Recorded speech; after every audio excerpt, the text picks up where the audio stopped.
Stocks है जहां पे आपको नजर रखनी है। इसमें सबसे पहले तो टेक्समैको इंफ्रा एंड होल्डिंग है। आज डीलिस्टिंग के प्रस्ताव पे यहाँ पे बोर्ड जो है वो बैठक करने वाला है, तो यहाँ पे आपकी नजर होनी चाहिए। इसके अलावा मैरीटाइम समिट जो है आज से 2-4 मार्च के बीच रहने वाला है, तो उसके चलते जितने भी शिपिंग काउंटर्स है जैसे कि dredging corp, shipping corporation of India, इन सब पे आपको नजर रखनी है। पीएम मोदी जो है वीडियो कॉन्फ्रेंसिंग के जरिए इनॉग्रेट करेंगे इसको 11 बजे के आसपास। इसके अलावा नितिन गडकरी जो है वो ऑटो मेकर्स के साथ बैठक करने वाले हैं। काफ़ी सारे मुद्दे हैं जैसे कि BS6, इसके अलावा और भी काफ़ी सारे मुद्दे हैं जिस पे बातचीत होने वाली है। स्पेक्ट्रम के लिए जो बिडिंग है वो आज भी जारी रहेगी, तो जितने स्टॉक्स है टेलीकॉम वाले वहां नजर रखिए। कल इनमें अच्छी खासी गिरावट भी देखने मिली थी। कुछ प्राइस बैंड रिवाइज हुए हैं, 20% से 10% हो गए हैं। Greaves Cotton, Linde India, MMTC, National Fertilizer और RCF जहां पे लगातार तेजी देखने मिली वहां पे प्राइस बैंड का रिवीजन हुआ है। इसके अलावा हमारी एक एक्सक्लूसिव खबर है CSC, टाटा पावर और JSW एनर्जी के लिए। खबर यह है कि कैप्टिव माइनिंग जो है उनके ओनर्स 50% कोयला जो है उसको अब बाहर जो है खुले बाजार में भी बेच पाएंगे। सरकार मंजूरी देने के लिए पॉलिसी में बड़े बदलाव करने के लिए तैयारी कर रही है। आपको याद होगा हाल ही में जो कोल ब्लॉक की नीलामी हुई थी उसमें खुले बाजार में कोयला बेचने पे रोक नहीं थी, लेकिन जो कैप्टिव माइन है, जो कैप्टिव माइन इस्तेमाल करते हैं उन पे कहीं ना कहीं रोक थी, तो ये रोक अब हटने जा रही है, तो उसका बड़ा फायदा जो है इन कंपनीज को मिलता हुआ दिखाई देगा।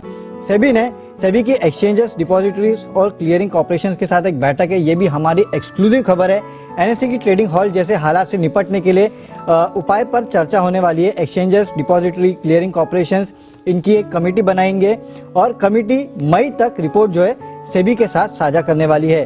NSE की ट्रेडिंग हॉल पे वित्त मंत्री का ये बड़ा बयान आया है, तो कहीं ना कहीं उन्होंने ये कहा है कि NSE में जो तकनीकी खामियां हुई है उसका एक बहुत भारी पड़ा है, कहीं ना कहीं ये उन्होंने कहा है, तो ये भी एक बड़ा इवेंट है आज के लिए। लिंडे इंडिया, यहाँ पे नतीजे आए हैं और नतीजे काफी बेहतरीन है। रेवेन्यूज 15% बढ़े, मार्जिन 24% से बढ़ के 27%, मुनाफा हालांकि कम हुआ है, एक्सेप्शनल आइटम के चलते कहीं ना कहीं मुनाफा कम हुआ है, लेकिन अगर बाकी ऑपरेशन नतीजे अगर आप देखेंगे तो कंपनी के काफी बेहतर है।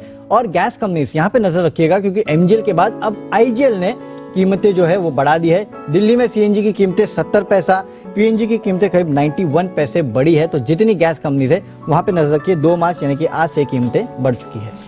ओके, तो नजर रखिए कुछ और जी बिजनेस एक्सक्लूसिव्स आपके लिए जहां पर एक्शन दिखेगा। गुड मॉर्निंग कुशल, बताएं आपके पास आज कौन सी खबरें हैं? Good morning Deepanshu. सबसे पहले तो आज जो पेट्रोल और डीजल है उसके लिए गवर्नमेंट जो है वो एक्साइज ड्यूटी कट कर सकती है, ऐसा कुछ खबरें आ रही हैं, तो ये पॉजिटिव इम्पैक्ट जो है हो सकता है ग्राहकों के लिए। साथ ही जो फाइनेंस मिनिस्ट्री है वो ये कॉल जो है फ्यूल टैक्स पर ओपेक की जो मीटिंग है 4 मार्च को हो सकता है उसके बाद ये लेती हुई नजर आए। साथ ही टाटा मोटर्स, दिल्ली सरकार का यह ऐलान है कि जो नेक्सॉन EV पर सब्सिडी जो वो देते थे वो अब नहीं मिलेगी, क्योंकि जिस तरह की सब स्टैंडर्ड रेंज परफॉर्मेंस आई है उसको देखते हुए उन्होंने ये फैसला लिया है और कंपनी ने इस डिसीजन को अनफॉर्चुनेट बताया है। तो अब देखना होगा कि आगे जो है इस पर क्या प्रतिक्रियाएं आती हैं। साथ ही ऑटो स्टॉक्स फिर से फोकस में रहेंगे क्योंकि कैफे यानी कि जो corporate average fuel efficiency norms हैं कैफे 2 के, उनके नियमों को टालने की जो उम्मीद है वो कम होती हुई दिख रही है। दरअसल ऑटो कंपनियों ने 2024 के बाद जो है ये नियम लगाने को की मंजूरी दी, ये नियम लगाने की रिक्वेस्ट की थी, पर सरकार की तरफ से ये चीज आ रही है कि जो नियम है 2022 तक लागू हो सकते हैं। तो कहीं ना कहीं ऑटो कंपनियों की जो खर्च है वो बढ़ती हुई नजर आ सकती है और उस वजह से मांग पर इंपैक्ट आता हुआ दिख सकता है।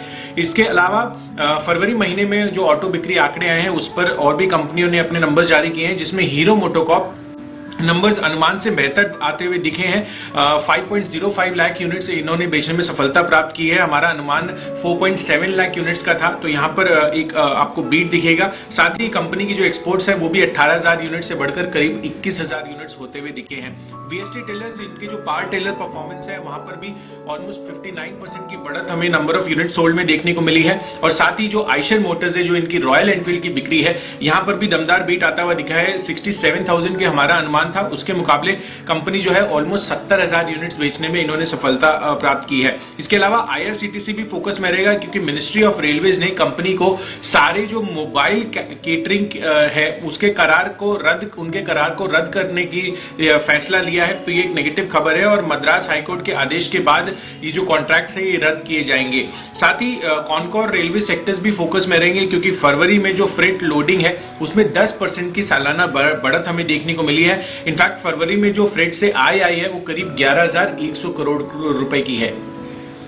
ओके, तो ये है आपके लिए कुछ और खबरों वाले शेयर जहां पर रखनी है नजर।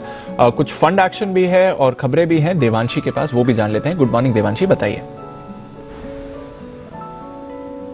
Good morning Deepanshu. आज सबसे पहले तो आप देखिए एनएमडीसी कोल इंडिया दोनों के प्रोविजनल आंकड़े आते हुए दिखे हैं सालाना आधार पर। एनएमडीसी सबसे पहले नजर करते हैं तो फरवरी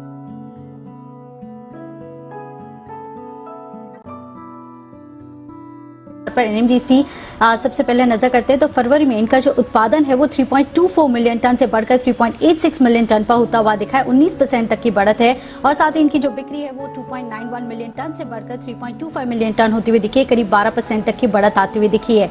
कोल इंडिया दूसरी तरफ नंबर्स इतने अच्छे नहीं है, जो उत्पादन है उसमें 6.5% तक की गिरावट देखने मिली है, 61.9 मिलियन टन पर आती हुई दिखी है और साथ ही इनकी जो कुल बिक्री है वो भी 54.6 मिलियन टन से घटकर 51.2 मिलियन टन पर आती हुई दिखी है। करीब 6.25% तक की गिरावट हमने इस महीने आती हुई दिखी है, तो इस पर भी आपको नजर रखनी होगी। टेक महिंद्रा पर नजर रखें जहां पे सुप्रीम कोर्ट ने ईडी की पिटीशन को खारिज कर दिया है, जहां पे ईडी ने कुछ समय पहले सत्यम से जुड़ा हुआ ये मामला था और उनको कहा गया था टेक महिंद्रा को कि 822 करोड़ के जो फिक्स डिपॉजिट्स हैं उनको अटैच करने होंगे, लेकिन अब इस फैसले को खारिज कर दिया है। ये खबरें पहले भी आई थी रिपोर्ट्स के आधारित, लेकिन अब कंपनी ने ये बता दिया है कॉर्पोरेट अनाउंसमेंट में। इसी के चलते आज टेक महिंद्रा पर पॉजिटिव सेंटिमेंट देखा जा सकता है। पावर ग्रिड पॉजिटिव खबर आई है। कल बोर्ड की बैठक थी जहां पे 4 रुपए प्रति शेयर के इंतरिम डिविडेंड को मंजूरी दे दी है, ये पॉजिटिव है। और टैक्स में को रेल इंजीनियरिंग जहां पे बोर्ड ने प्रमोटर को 115 करोड़ के इक्विटी शेयर्स जारी करने को मंजूरी दे दी है। जुआरी ग्लोबल एडवांस फाइनेंस को ये शेयर्स जारी कर दिए जाएंगे। कैमलिन फाइन साइंसेज इस पर नजर रखें जहां पे कुछ समय पहले खबर आई थी कि इनके जो पालघर का यूनिट है इसको बंद करने का फैसला लिया गया था। जो महाराष्ट्र पोल्यूशन कंट्रोल बोर्ड है उनकी तरफ से आदेश आया था, लेकिन जो भी जरूरत थी वो कंपनी ने पूरी है। उनका कहना है कि जो पीटर इंग्लैंड